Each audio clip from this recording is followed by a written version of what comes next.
आइए प्रारंभ करते हैं। मनोविज्ञान पाठ 1, नाम है मनोवैज्ञानिक गुणों में विभिन्नताएं।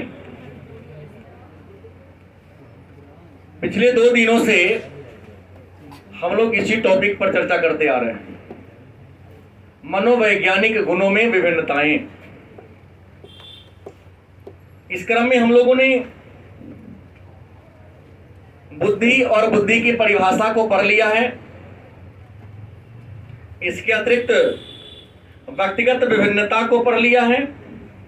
व्यक्तिगत विभिन्नता के कारण क्या है सो पढ़ लिया है। और आज एक बहुत छोटा सा लेकिन बड़ा ही महत्वपूर्ण टॉपिक पर चर्चा करेंगे। टॉपिक है बुद्धि का विचलन। टॉपिक क्या है? बुद्धि का विचलन।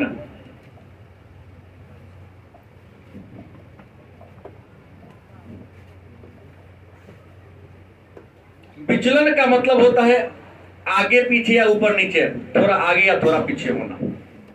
मतलब मूल जगह से कोई वस्तु जब मूल जगह पर स्थित न होकर मूल जगह से थोड़ा आगे या मूल जगह से थोड़ा सा पीछे हो जाता है तो उसे क्या कहते हैं हम लोग हैं?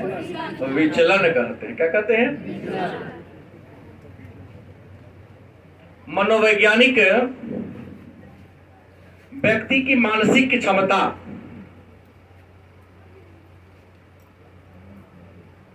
मानसिक योग्यता को कितना मान लिया है? मनोवैज्ञानिकों ने व्यक्ति के मानसिक योग्यता को कितना अंक दिया है? 100 अंक दिया है। मनोवैज्ञानिकों ने व्यक्ति के मानसिक योग्यता को कितना अंक दिया? 100 अंक दिया। और 100 को अगर हम बीच में रख लेते हैं, अगर हम 100 को क्या कर ले? बीच में रख ले। लेकिन किसी व्यक्ति का बुद्धि अगर 100 से क्या हो? कम हो और किसी का 100 से, तो 100 से कम हो चाहे 100 से, दोनों ही कंडीशन को हम कहेंगे विचलन। क्या कहेंगे? क्योंकि हमें पाठ पढ़ना है बुद्धि, तो नाम क्या देंगे? बुद्धि का विचलन। क्या कहेंगे? नहीं, हम आधा क्या लेके चलेंगे? हमने 100 को कांस्टेंट मान लिया, नियत मान लिया। अगर नियत से कम है तो बौद्धिक न्यूनता कहेंगे, लेकिन नियत से यदि क्या है? ज्यादा है तो उच्च बुद्धि का कहते हैं। तो हमने 100 को विद्वानों ने मानसिक योग्यता को कितना अंक दे दिया? और इसी 100 अंक के आधार पर बुद्धि को अलग अलग वर्गों में बांटने का काम किया। अब सवाल है, तो पहला प्रश्न हमारे मन में आता है कि बौद्धिक न्यूनता क्या है? प्रश्न क्या देता है? बौद्धिक न्यूनता क्या है?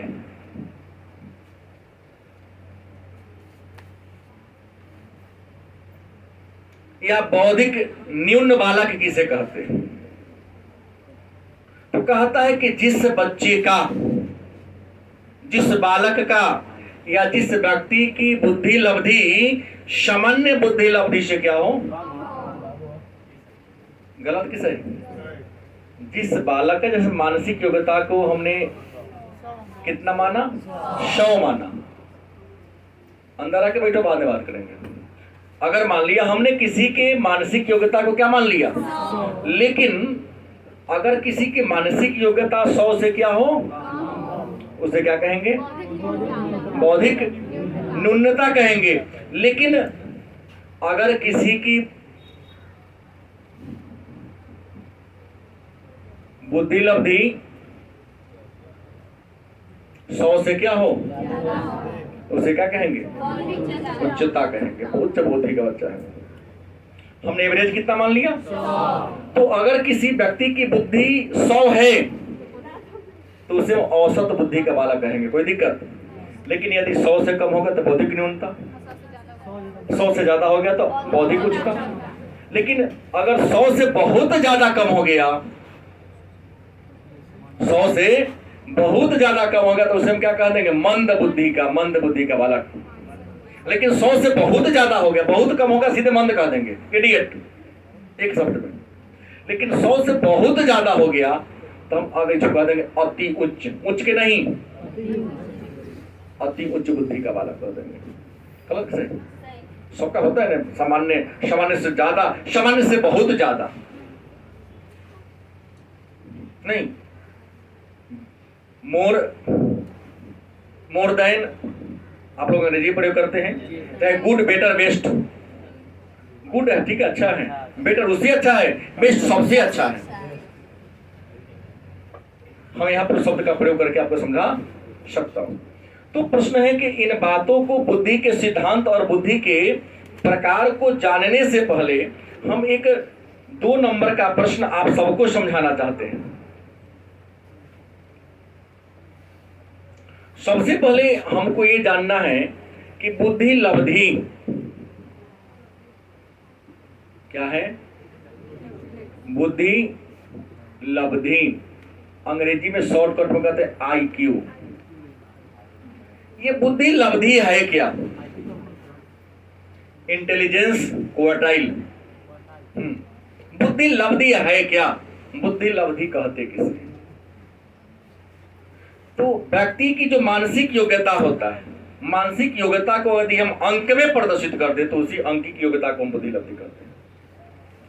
व्यक्ति के मानसिक योग्यता का अंकीय प्रदर्शन क्या कहलाता है?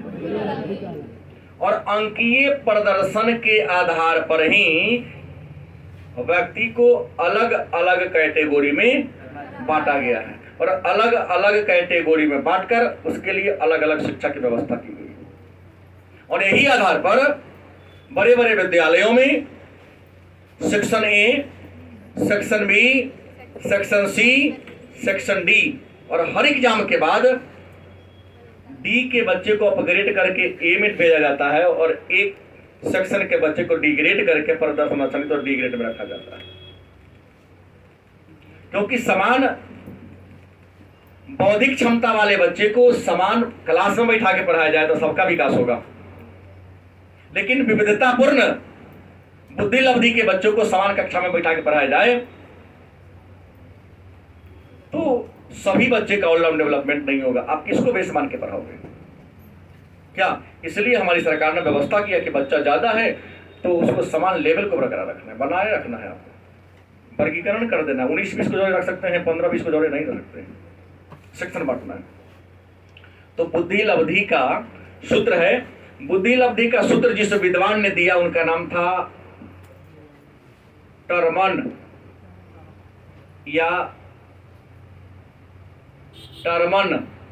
इन्हीं को कई जगह लिखता है टर्मैन।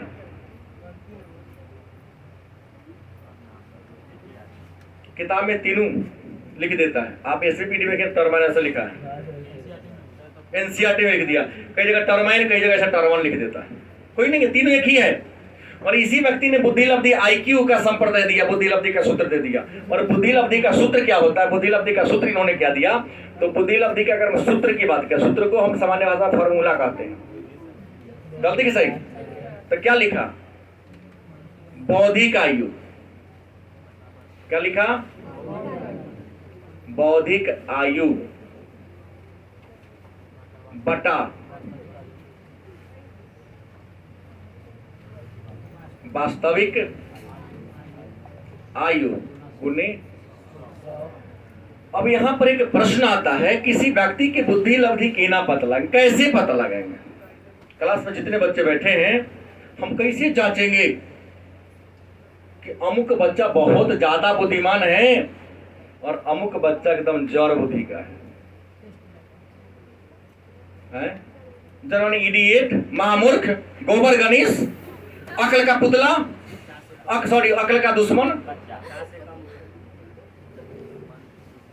नहीं, 100 ग्राम का शीशी लेके जाता है सरसों तेल खरीदने, अका कुछ लवा दुबा दीजिए, ढक्कन खोल कर पेनी में लवा दुबा मांग लेता है, तेलवा नीचे गिर जाता है। एक बचपन में कहानी पढ़ी थी ना कि बच्चा किसी के यहाँ काम करने जाता है, शाम के जब काम खत्म होता था उसका मजदूरी क्या मिला? दूध मिला है? उसने गमछा में बांधा लेके चल दिया। अगली बार गया तो उसकी माँ ने कहा कि मालिक तुम्हारा दूध देता तो बाल्टी लेके जाओ। अगला दिन उसका मजदूरी दिया, मुर्गी को बाल्टी में रख के मुर्गी में से भाग गया। कहीं कहीं पहला दूसरा या पांचवा कहीं तक हमने बच्चों को किताब में इस पाठ को पढ़ा है। तो हम IQ लगाना, हर जगह मम्मी पापा थोड़ी रहेंगे। दूध को डब्बा में रखा जाता मुर्गी को, तो अगला दिन माँ ने क्या दिया? रस्सी दिया। क्या दिया? रस्सी दिया। तो उस दिन क्या दिया? गेहूं दिया। तो गेहूं को रस्सी में बांध के लाने का प्रयास कर रहा। नहीं तो कहीं ना कहीं बच्चा जड़ बुद्धि का था, वो मूर्ख था, महामूर्ख। क्या चंदन? मेंटल क्यों कह दूं?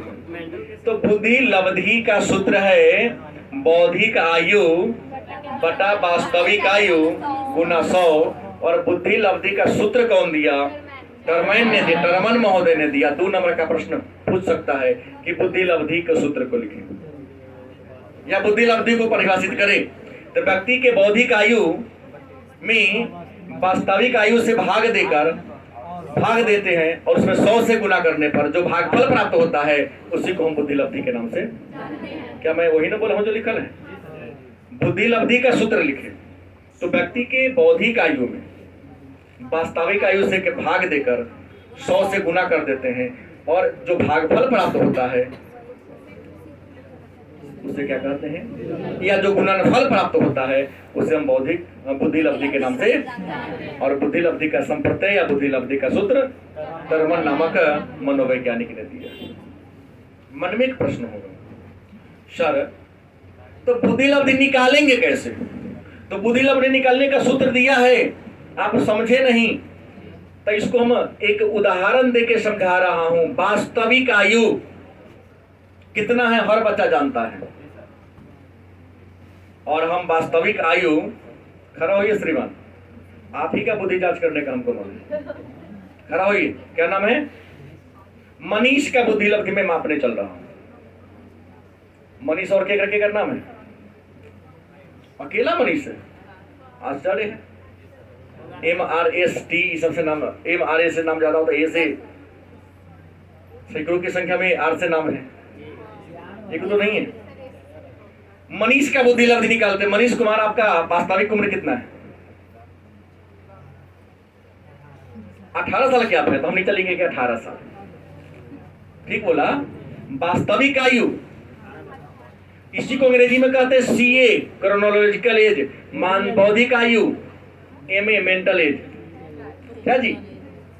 तो आपका CA कितना है? मैंने आप कै साल के हैं? तो जय साल क्या है तय साल नीचा लिख दो। यहाँ 100 तो लिखना ही है, मेरे को दीप आगे नहीं लगाना है। 100 तो सीधा लिखा जाएगा। पता चला बौद्धिक आयु के ना निकलेगा। कौन क्लास के छात्र आप हैं? 12 के छात्र हैं, 12वीं के छात्र हैं। मतलब आपका बुद्धि 18 वर्ष के लायक होना चाहिए, मैंने 12वीं के लायक होना। हम प्रश्न करें कुछ, कौन कौन विषय है आपका? आपका विषय कौन कौन है? हिस्ट्री है, पॉलिटिकल है और साइकोलॉजी है। तो साइकोलॉजी से प्रश्न नहीं करूंगा, जो खत्म है वगैरह से प्रश्न करेंगे। 5 प्रश्न करूंगा और 5 प्रश्न के आधार पर हम तय करेंगे क्या 12वीं कक्षा के लायक है या नहीं। हमने आपसे पहला प्रश्न किया कि भारत में पहला आम चुनाव कब हुआ? हाँ, भारत में पहला आम चुनाव कब हुआ? कोई नहीं बोलेगा। मनीष की बुद्धि की जांच हो रही है। 1962 में, जो गलत आंसर है।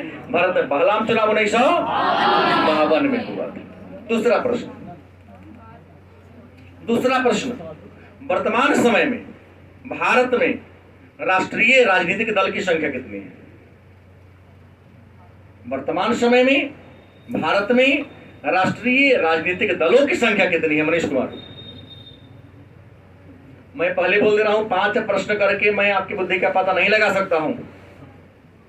आज जो बच्चे इस पर हंस रहे हैं, इस पर नहीं, अपने आप पर हंस रहे हैं, क्योंकि बहुत ऐसे बात बच्चे हैं जिनको सभी प्रश्नों का उत्तर याद नहीं है। भले मैं पढ़ाना कह दिया हूं, आता है, जाता है, खाता है, सोता है। बोली नहीं है तो कद पीट बोल दो, नहीं आता है मुझे। 9 याद है, 8 है।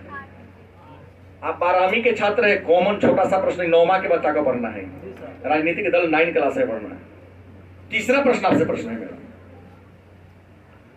इतिहास का प्रश्न है, बड़ी आसान प्रश्न। सिपाही विद्रोह कब हुआ?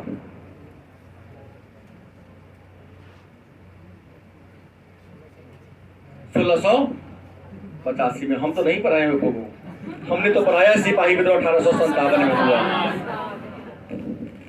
मोबाइल कौन कंपनी का है? बड़का मोबाइल है कि ना है? वो होगा, वो तो जरूरी होगा। चौथा प्रश्न आपसे है,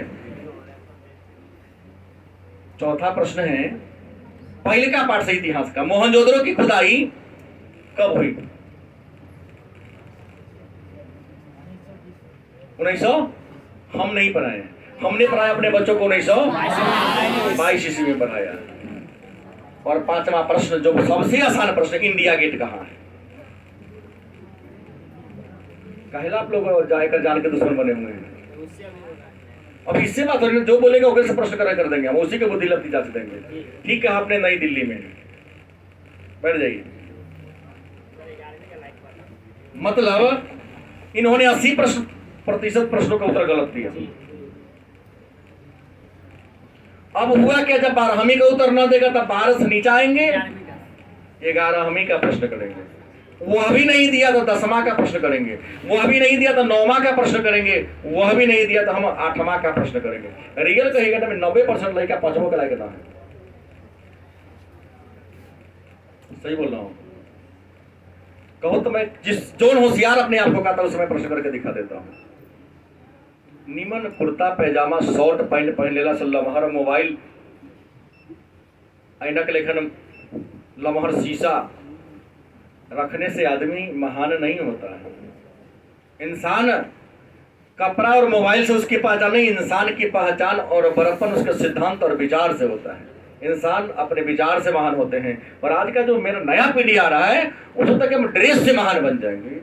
अब आगा कहीं का ड्रेस से कहीं मंगाना हुआ।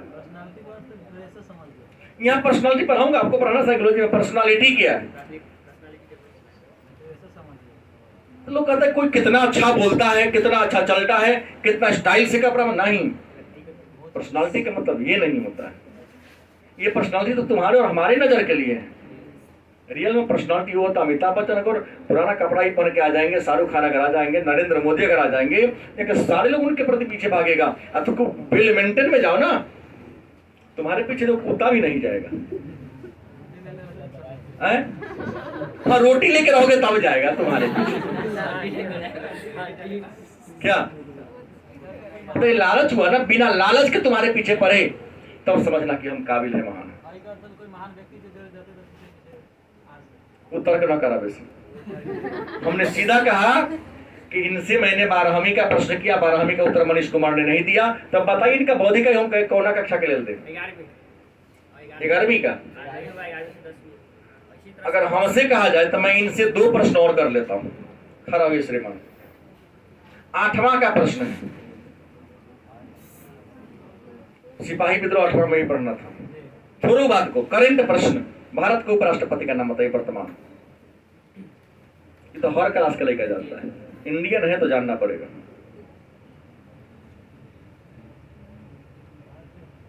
हाँ, उपराष्ट्रपति प्रेजेंट में कौन है? रिजल्ट खराब होगा ना तो कहिएगा बाप रे सर जी तो पढ़ाई नहीं करता था। क्या जी कौन है उपराष्ट्रपति? कौन है भाई? कहिए नहीं दूसरा जाना, तुम केवल नहीं जानते हो। जो एम वेंकैया नायडू होगा ना, भारत के पहले उपराष्ट्रपति।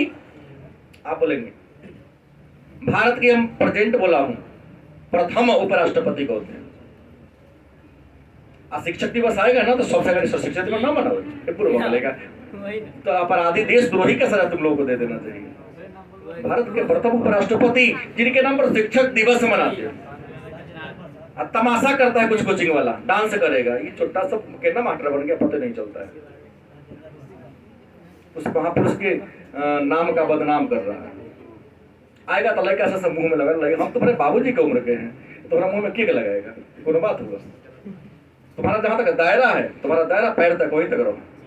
उससे ऊपर थोड़ा दायरा नहीं है। राजेंद्र प्रसाद जा हमरो इज्जत ले बात बैठा सामने है, उनकी प्रतिमा सामने लगी हुई। क्लास में हीरो हीरोइन के फोटो हो ना, का तोरा रूम में हो ना, सटिया दो चार गो की कहला महापुरुष के सटवा। अरे याद ना होता तो महापुरुष के ग्रुप आई फोटो लेके साथ दो दीवार में, याद रहेगा ये हमारा राष्ट्रपति पहले का, ही दूसरा का राष्ट्रपति, तीसरा का राष्ट्रपति। गलत कि सही? अरे इस बहाने फोटो देखने का नंबर तो याद रहेगा ना। मोबाइल के डिब्बी में लगा लो ना, स्क्रीन पर सब राष्ट्रपति का फोटो, सब प्रधानमंत्री का बदलते रहो 2-3-4 दिन पर। दूसरे से के नाम रखना, तो तू फलानमा तोर नाम फलानमा, तोर नाम फलानमा, दूसरा के नाम याद करने के में राष्ट्रपति का नाम याद हो जाएगा। कुछ तो कुछ अपना कोडिंग करो। मतलब ये 8वां के लायक भी नहीं तो हम 8वें दे देते हैं, इनका उम्र दे देते हैं 12 साल दे देते हैं, क्योंकि 12वीं का प्रश्न में उन्होंने उत्तर नहीं दिया। बुरा नहीं मानिएगा, आप पर मैं टेस्ट किया हूं, ऐसा टेस्ट में कितना फेल होने वाला है, बहुत ही टेंशन न लिया। आ तोरा बुरा लगता तो हम प्रिंस चाहे अवंतिका से पूछ देवे, ये सब बुरा न माने, क्योंकि जानता है कि हमारे पर सर मूल्यांकन कर रहे हैं। मूल्यांकन हमारे पहले ही कह दिया कि 5 प्रश्न पूछकर मैं आपकी योग्यता का पता नहीं लगा सकता। तो हमने क्या किया, देखिए आपने 8वां के प्रश्न का मान लो उत्तर दिया, तो हम 8वां के उम्र के 12 साल में हुई थी। कोई और क्षेत्र में योग्यता ये भी हो सकता है। हमने केवल पढ़ाई में पूछा, अगर आपकी योग्यता कहीं अन्य क्षेत्र में हो, खेल में हो, बोलने में हो, भाषण करने में हो, तो हमको आपकी योग्यता पूछ करता प्रश्न करना चाहिए। गलती की सही? यहाँ हम भी थोड़े त्रुटिपूर्ण काम किए हैं, हम पहले आपकी योग्यता पूछ लेते हैं। तो कहता खेल से, तब खेल से प्रश्न करते हैं। खेती बाड़ी में रुचि है तो खेती बाड़ी से प्रश्न करते हैं। गलती की सही? तो ये नहीं कि 5 प्रश्न पूछकर आपको हमने बोर किया, नहीं, हमने आपको समझाने का प्रयास किया कि बुद्धि लब्धि निकले सीखे ना। तो देखा यहाँ 12/18, 3 चौका 12 नहीं कटेगा, 4 तिहाई 12, 6 तड़ी 18, 400/6 रुका ना, 200/3, 6 तड़ी 18, बच गया 20, फिर 6 तड़ी का 18, अब फिर चलता रहेगा 6-6। तो इसको हम लिख सकते हैं 6 ऊपर या 7 दे के रेकडिंग दे दे। मतलब बच्चा है 12वीं में, है उम्र 18 साल, लेकिन इसका बुद्धि क्या साल के लिए है? 12 साल के लायक है। तो बच्चा का बुद्धि अगर 100 से लिख दिया कि नीचा है तो क्या कहेंगे? बौद्धिक न्यूनता, न्यून बुद्धि का बच्चा है, सुस्त बच्चा हो गया। नहीं, सुस्त हो गया, मन और नीचे जाएगा। लेकिन दूसरा बात कहता है, अब बाद में बात, कि कोई बच्चा है जिसका उम्र है 18 साल और उत्तर देता है 22 साल की उम्र के बच्चा का। हो सकता है कि रियल उम्र उसका 18 साल है, लेकिन आंसर दे रहा है 22 साल वाला के कान काटना। तो पढ़ता लेकर 8वां में आंसर देता है 12वां का। कौटिल्य का नाम आता है, पूरा विश्व के मानचित्र दिमाग में बैठा लेते हैं। गूगल हुआ है, फेमस हो गया है। उम्र कैसा साल? आंसर दे रहा है 22 साल का। तो इसको क्या कहेंगे? 100 वर्गीकरण कर देंगे, 9 दूना 18, 11 दूना 22, 1100/9 नहीं, 11 ना 99 होगा कि दूसरा से कटेगा? 11 इकाई 11 हो गया, बचेगा कितना? फिर 110 से आएगा ना, 1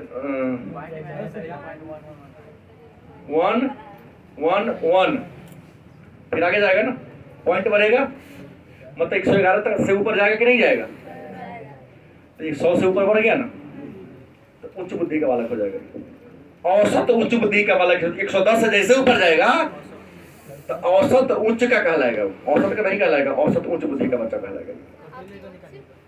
कौटिल्य तो जीनियस है, 140 से ऊपर है उसका आईक्यू लेवल 140 से क्या ऊपर होगा। वो जीनियस बच्चा है, वेरी सुपर जीनियस है। अब ये बात अगर हम जान लिए तो हमें एक ही बात हमने यह जाना है इस आज के क्लास में कि अगर सीए ज्यादा हो और एमए कम हो तो बालक क्या होगा? न्यून बुद्धि का। गलती की सही? बुद्धि का बालक होगा। अगर किसी को दिक्कत है तो विरोध कर सकता है। अभी बताया हम, जो हमारे बात को गौर से सुना है उसकी बात कर रहा हूं। जो क्लास में बॉडी से प्रेजेंट है, ब्रेन से नहीं, उसके लिए पढ़ाई नहीं होती। पढ़ने केवल 10% लड़का लड़की ही आते हैं, 90% ऐसे ही टाइम पास करने आते हैं, चाहे मेरे यहाँ पर हो या विश्व के किसी भी कोना में पर हो। अगर ईमानदारी से सब पढ़ता सफल सब होता।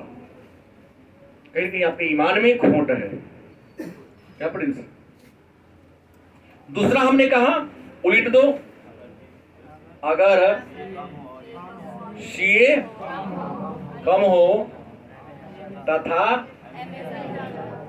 एमए ज्यादा हो तो बालक क्या होगा? उच्च बुद्धि कर सकते हैं,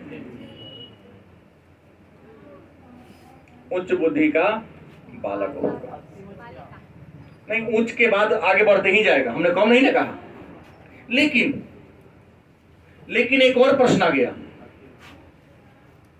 तीसरा, यदि सीए व एमए दोनों क्या हो? बराबर हो तो क्या होगा? औसत बुद्धि का बालक होगा। ये तीनों लाइन को समझने में किसी छात्र को दिक्कत है तो बोलो। दिक्कत है? अब देखो, अब मेरे मन में एक प्रश्न आएगा, कुछ यहां पर न्यूमेरिकल पूछेगा आपसे, और न्यूमेरिकल वाला प्रश्न डाल के 2 नंबर का प्रश्न आपसे लेगा, तो 1 नंबर भी कर सकता है। न्यूमेरिकल में पूछ क्या सकता है? 3 तरीका से पूछ सकता है, 2 तरीका से पूछ सकता है, उसको हम चेंज करके बता सकते हैं। मान लिया कि आपसे दे देगा, यदि सीए बराबर क्या है? 16 वर्ष, तो आपको मैं यहां लिख दिया हूं, आप देखिए ना भाई, नहीं कंफ्यूज होना है, वहां यही डालेगा आपको। ना तो मैं यहाँ सीए मतलब वास्तविक लिख दिया ना, अभी बोर्ड पर तो लिखा नहीं हटाया हूं मैं, कॉपी में लिखाऊंगा तो मैं आपको सब चीज लिखवा दूंगा। इसको रियल एज भी कहेंगे, और यहाँ बॉडी का मेंटल एज। यदि मान लो किसी बालक का सीए कितना है?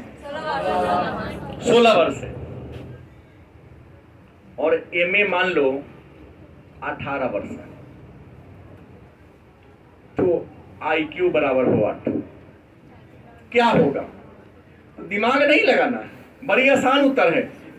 फॉर्मूला याद रखो, फॉर्मूला क्या है? एमए बटा सीए, 18/16 गुने। अब इसको हम सरलीकरण करके थोड़ी सिखाएंगे, कि सिखाएंगे? बना सकते हो ना।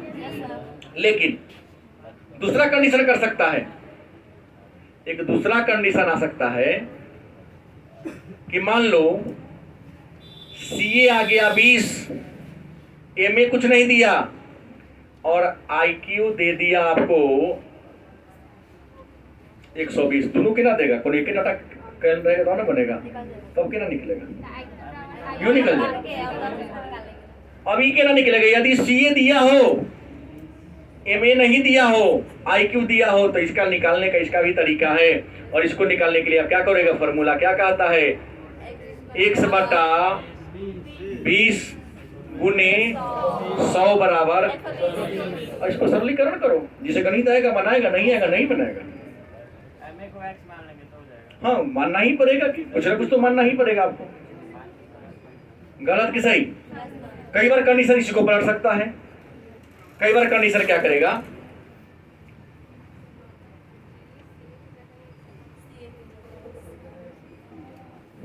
एमए बराबर 20 वर्ष, आईक्यू बराबर 130, तो सीए बराबर व्हाट? भाई उसी को कभी सीए पूछेगा तो कभी एमए पूछेगा तो कभी आईक्यू निकालने के लिए करेगा। तो 1 मिनट में एक प्रश्न है छोटा सा, मन में कैलकुलेशन करना है। कितना में करना है? मन में कैलकुलेशन करना है। बड़ी आसान प्रश्न पूछने जा रहा हूं, बड़ी आसान प्रश्न। और इसके बाद हम कल के क्लास में बुद्धि के सिद्धांत और बुद्धि के प्रकार को बना देंगे। बहुत इजी प्रश्न, शुरू करें। 1 मिनट का समय उत्तर देने के लिए। CA बराबर 20, MA बराबर 20, तो IQ बराबर व्हाट? मात्र 20 बच्चा बोला, बाकी मुंह खोला तो लिखा होता हूं, टाइम खत्म। ये ना थोड़ी ना होगा। सीधा कहना है कि 20 बटा 20 गुने 100, 1 0 से 1 0 कट गया है, 2 से ये तो सूत्र के सीधे 100 के 100 न बच गए। हमने यहाँ कहियो दिया है ये बातवा जो लिखा, इसी बात को हम अलग अलग तरीके से समझाने का प्रयास। तो उम्मीद है कि आज के क्लास में हमने बुद्धि का विचलन को पढ़ा है और बुद्धि लब्धि को पढ़ा है, और बुद्धि लब्धि कैसे निकालते हैं उसको निकालने का तरीका आपको बताया। तो आपको समझ में आई? कोई ऐसा बच्चा है जो विरोध करे कि सर हमको नहीं बुझाया, कुछ बताइए।